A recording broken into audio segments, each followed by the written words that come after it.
देसवा हमार भैया फूलवा के दोना, रतिया में चांदी झरे दिनवा में सोना।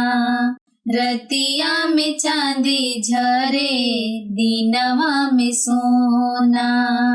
रंगे रंगे फूलवा फूलेला फूलवरिया, कहीं रंग धानी फूले कहीं पर केसरिया। कहीं रंग धानी फूले कहीं पर केसरिया। हे भगवान देखिया लागे जानी टोना, रतिया में चांदी झरे दिनवा में सोना। रतिया में चांदी झरे दिनवा में सोना। खेतवन में मक्का धान गेहूं मटर चना, उगेला अनाज के अगणित दाना।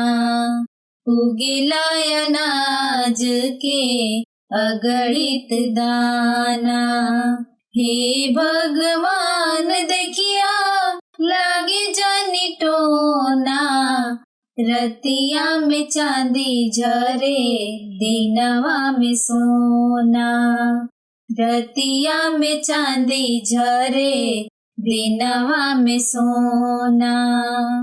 मेवा मिश्री फल उगे उगेला मसाला, ऊन कपास उपजे वस्त्र बिनाला।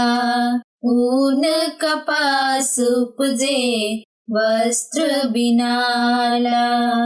हे भगवान देखिया लागे जानी टोना, रतिया में चांदी झरे दिनवा में सोना। रतिया में चांदी झरे दिनवा में सोना। देसवा हमार भैया फूलवा के दोना, रतिया में चांदी झरे दिनवा में सोना। रतिया में चांदी झरे दिनवा में सोना।